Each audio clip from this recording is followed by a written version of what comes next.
नमस्कार सर्वांना. श्री स्वामी समर्थ. तुम्हा सगळ्यांचं आपल्या चॅनलमध्ये खूप खूप मनापासून स्वागत आहे. आजचा दिवस तुम्हाला खूप छान आनंदाचा जाऊ दे हीच स्वामींच्याकडे प्रार्थना करते आणि आजच्या व्हिडिओला सुरुवात करूया. तर नवरात्री उत्सव चालू झालेला आहे. आज आहे नवरात्रीचा दुसरा दिवस आणि दुसरी माळ आहे. तर आजच्या व्हिडिओमध्ये आपण बघा, या नवरात्रीमध्ये कुलदेवीची सगळ्यात उच्च कोटीची सेवा कोणती असेल तर दुर्गा सप्तशती. तर बघा, आपण दुर्गा सप्तशतीचे 14 पाठ कसे करावेत या नवरात्री उत्सवामध्ये. तुम्ही 14 पाठ करू शकता, 1 पाठ करू शकता, 3, 5, 7 तुमच्या यथाशक्तीने तुम्ही जेवढे जमेल तेवढे पाठ तुम्ही करू शकता. पण कितीही पाठ केला तरी त्याचं उद्यापन किंवा त्याची पूजा, विधिवत पूजा करून सांगता करणं खूप महत्त्वाचं असतं. तर या व्हिडिओमध्ये आपण बघणार आहोत की दुर्गा सप्तशतीचा पाठ ज्यांनी केलेला आहे किंवा त्यांनी जी सेवा केलेली आहे त्याचं उद्यापन कसं करायचं, कोणता विधी करायचा, कोणती पूजा करायची, अगदी डिटेल माहिती आपण बघणार आहोत.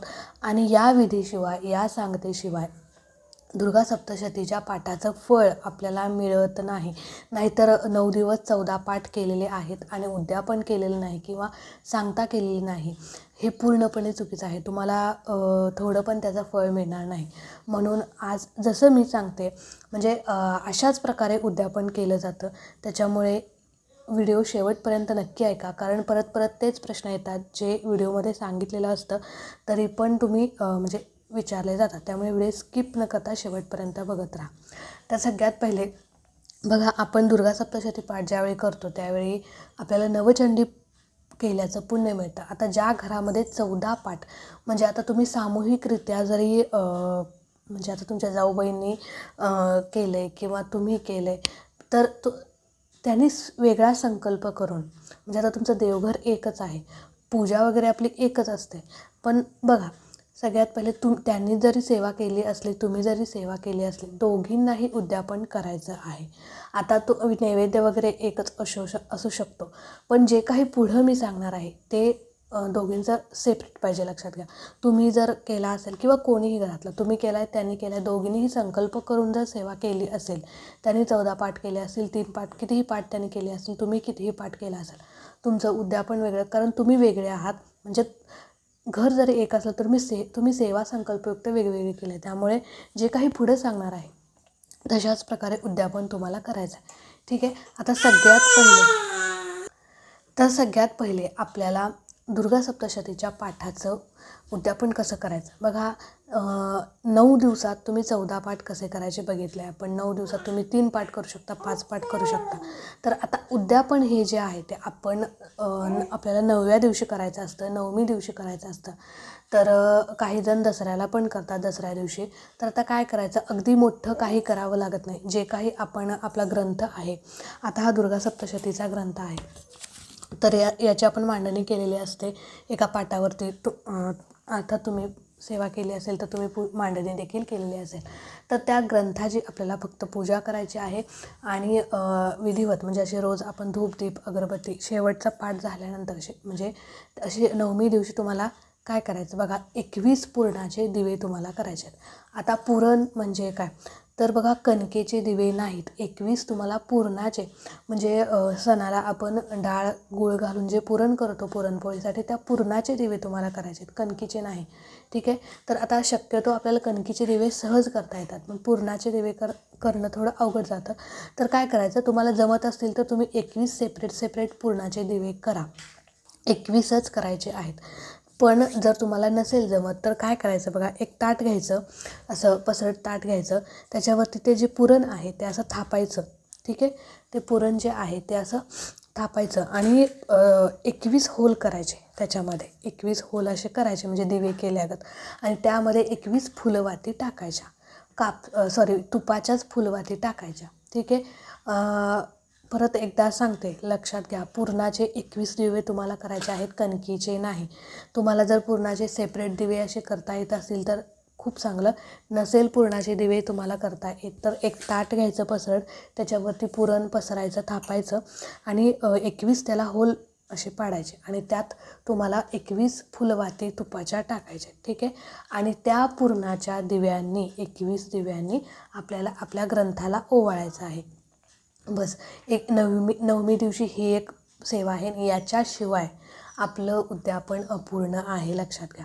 21 फुलवाती पूर्णाचे दिवे करून ग्रंथाला ओवाळायचं आहे. कुलदेवीला नमस्कार करायचा आहे. तुम्ही ज्याच्यासाठी तुम्ही 14 पाठ केले, 3 पाठ केले, कितीही पाठ केले असतील, कोणत्या इच्छेसाठी केली असेल ती इच्छा परत एकदा मनात बोलायची आहे. कुलदेवीला प्रार्थना करायची आहे की ही कुलदेवी, माझ्याकडून ही जी काही सेवा झाली ती तुझ्यापर्यंत पोहोचू दे. आणि जी काही या 9 दिवसामध्ये सेवा करत असताना काही चूक बोल झाली असेल तर क्षमा कर. कारण आता तसं पण आपण रोज क्षमारोपण स्तोत्र जे आहे ते वाचतच असतो, पण आपल्या मनाचा भावसुद्धा खूप महत्त्वाचा आहे. त्यामुळे मनापासून एकदा शेवटच्या दिवशीसुद्धा देवी आईची माफी मागायची आहे की काही चुकलं असेल तर माफ कर. कारण दुर्गा सप्तशती हा ग्रंथ जो आहे तो खूप म्हणजे त्याचं महत्त्व आहे. चूक भूल झाली असेल तर क्षमा मागायची, इच्छेसाठी परत एकदा प्रार्थना करायची. 21 दिवे. आता त्याच्यानंतर तुम्ही त्या दिवशी हवन देखील करू शकता. हवन हे आपल्या घरामध्ये झालंच पाहिजे. आता हवन कसं करायचं म्हणजे आता अष्टमी आता म्हणजे दुर्गा सप्तशती नवरात्रीमध्ये हवन कसं करायचं याचा सुद्धा व्हिडिओ मी नक्की शेअर करेन आज उद्या. तर ह्या व्हिडिओमध्ये फक्त 9मी दिवशी तुम्ही हवन पण करू शकता. आता नवरात्रीमध्ये हवन कधी करावं, कसं करावं याचा डिटेल व्हिडिओ आपल्या चॅनलवरती येईल, तुम्ही नक्की बघा. तर आता 21 दिवे झाले, त्याच्यानंतर ओवाळं आरती करायची. आता हे सगळं कधी करायचं तर तुमचा पाठ झाल्यानंतर करायचं, ठीक आहे. आता त्याच्यानंतर तुम्हाला एक सवाष्ण बोलवायचं आहे जेवायला.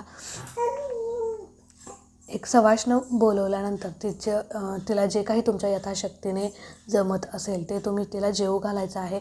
शक्यतो खीर करा, कारण आई भगवतीला खीर अतिशय प्रिय आहे. त्याच्यामुळे तुम्ही रव्याची करा, तांदळाची करा, गव्हाची करा, मखाण्याची, पण त्या ताटामध्ये खीर हा पदार्थ असला पाहिजे. ज्यावेळी आपण हवन करतो त्यावेळी त्यामध्ये सुद्धा खिरीचा समावेश असतो. कारण ज्यावेळी आपण स्वाहाकार करत असतो त्यावेळी आई भगवती तोंड उघडत असते आणि आपण तिच्या तोंडामध्ये म्हणजे तो स्वाहाकार जे असते ते ग्रहण करत असते, ती खीर ग्रहण करत असते, तिला अतिशय प्रिय असते. त्याच्यामुळे हवन करत असताना खीरसुद्धा घ्यायची असते. आता ते मी त्याचा डिटेल व्हिडिओ करेन. पण आता 21 दिवस झाले, हे सगळे आरती वगैरे झाल्यानंतर तुम्हाला एक सवाष्ण बोलवायचं आहे. त्याच्यानंतर तिला जेवू घालायचं आहे. सगळ्यात महत्त्वाची गोष्ट म्हणजे तिची ओटी भरायची आहे. खण, नारळ, पीस आणि जे काही गहू, आपलं जे ओटीचं सामान असतं तुम्हाला माहिती आहे त्याने ओटी भरायचं आहे. एक शृंगाराची वस्तू, तिला भेटवस्तू द्यायची आहे. मग तुम्ही काजळ पेन्सिल देऊ शकता, टिकली पाकिट किंवा बांगड्या किंवा सिंदूर पेन्सिल, असं जे काही शृंगाराचं सामान आहे ते तुम्ही तिला भेटवस्तू म्हणून देऊ शकता. तर आणि त्याच्यानंतर सगळ्यात महत्त्वाची गोष्ट म्हणजे त्या सवाष्ण स्त्रीला तुम्हाला एक विडा द्यायचा आहे. बघा, आई भगवतीचा आपण ज्यावेळी मान सन्मान करत असतो, कुलदेवीचा मान सन्मान करत असतो, त्यावेळी तिला आपण त्या मान सन्मानाच्या ताटामध्ये जे काही आपण 14 अलंकार घेतो त्यामध्ये विड्याशिवाय ते ताट किंवा तो मान सन्मान अपूर्ण असतो, लक्षात घ्या. म्हणून आपल्याला त्या सवाष्णाची ओटी भरल्यानंतर तिला 11 रुपये 21 रुपये तुम्हाला दक्षिणा द्यायची आहे आणि त्याच्यानंतर तिला विडा पण द्यायचा आहे. ही सगळ्यात महत्त्वाची गोष्ट आहे. बघा, त्या सवाष्ण स्त्रीला तुम्ही तुमच्या यथाशक्तीने आल्या आल्या तिचे पाय धुवायचे, तिची पाद्यपूजा करायची. जसं की आपण कन्यापूजन करतो तसं तिची कारण ती आई भगवती स्वरूपच असते म्हणून. तर पाद्यपूजन करायचं, पायाची पूजा करायची, ओवाळून घ्यायचं. त्याच्यानंतर तिला जेवू घालायचं ते जे काही तुम्ही बनवलं आहे ते. त्याच्यानंतर तिची ओटी भरायची. ती घरात आल्यानंतर आरडाओरडा, दंगा किंवा काही असू नको, शांत वातावरण असू दे, घर प्रसन्न ठेवा. त्याच्यानंतर एक विडा द्या, गजरा असेल तुमच्याकडे गजरा द्या आणि सगळ्यात महत्त्वाचं म्हणजे एक शृंगाराची वस्तू तिला भेट म्हणून अवश्य द्या, कळालं. आणि त्याच्यानंतर तिच्या पाया पडा. सगळ्यांनी मिळून घरात म्हणजे ज्यावेळी ती आलेली असते त्यावेळी सगळ्यांनी तिच्या पाया पडा. असं नाही की जेंट्सनी नाही पडलं पाहिजे, फक्त स्त्रियांनीच पडलं पाहिजे, असं काही नाही. ती आई भगवती स्वरूप आहे, ती आपल्या घरात जेवण्यासाठी आलेली आहे आणि आपण तिला बोलवलं आहे. त्याच्यामुळे तिचा मान सन्मान योग्य होणं खूप गरजेचं आहे आणि त्याच्यामुळे सगळीजण तिच्या पाया पडा. सोबतच हे 21 दिवे जे आहेत, हे 21 दिवे जे आहेत ते जोपर्यंत तेवत आहेत म्हणजे जोपर्यंत ते जळत आहेत तोपर्यंत तसेच आपल्या ग्रंथापुढे ठेवायचे, ग्रंथाला ओवाळायचं. मी मागाशी पण सांगितलं. याशिवाय आपलं उद्यापन अपूर्ण असतं, लक्षात घ्या. असं उद्यापन करायचं म्हणजे जास्त काही मोठं करावं लागतं असं काही नाही. बस एवढंच करायचं आहे. 21 दिवाची पुण्य आणि सवाष्ण भोजन. तर एकच तुम्ही बोलवू शकता, एकच बोलवा, जास्त काही बोलवा. तसं पण आपण कन्यापूजन करत असतो, त्यामुळे दुर्गा सप्तशती पाठाचं उद्यापन करताना एक सवाष्ण चालतं. ठीक आहे. आता ते 21 दिवे जोपर्यंत जळत आहेत तोपर्यंत ते तिथेच ठेवा. ज्यावेळी त्यातले म्हणजे तूप असेल किंवा ते जळायचे थांबतील त्यावेळी तुम्ही ते 21 दिवे पाण्यात विसर्जन म्हणजे दुसऱ्या दिवशी पाण्यात विसर्जन करू शकता. ठीक आहे. आता हे झालं उद्यापन. आणि अशा प्रकारे तुम्हाला मग आता तुम्ही 14च पाठ केले आहेत, मग उद्यापन करायचं का? नाही. आता बघा, तुमच्या जाऊबाईंनी पण केले, तुम्ही पण केले. मला 21 दिवे एक म्हणजे घरात घर एकच आहे पण 21च दिवे करायचे का? तर नाही. बघा, त्यांनी सेपरेट केले ना, त्यांनी संकल्पयुक्त सेपरेट सेवा केली आहे ना, मग त्यांनी त्यांचे सेपरेट 21 दिवे करायचे, तुम्ही तुमचे सेपरेट 21 दिवे करायचे. ठीक आहे. सवाष्ण तुम्ही एकच बोलवू शकता कारण तुमचं घर एकच आहे, तुम्ही अजून एकत्र आहात. ठीक आहे. पण 21 दिवे जे आहेत ते आपल्या ग्रंथाला आपण आपल्यासाठी ओवाळायचं आहे, आपण स्वतः ओवाळायचं आहे. त्याच्यामुळे सवाष्ण तुम्ही एक बोलवू शकता, काही हरकत नाही. कारण तुमच्या घरामध्ये स्वयंपाक एक आहे, सगळं एक आहे, पण सेवा तुमची सेपरेट आहे. पण 21 दिवे जे आहेत, कारण दिव्याशिवाय आपली सेवा पूर्ण होत नसते. ते 21 दिवे जोपर्यंत आपण ओवाळत नाही तोपर्यंत आपली सेवा पूर्ण होत नसते. त्याच्यामुळे तुम्ही 21 दिवे सेपरेट करा, त्याने 21 दिवे सेपरेट करायचे. ठीक आहे. तर अशा प्रकारे ही सगळ्यात महत्त्वाची गोष्ट आहे.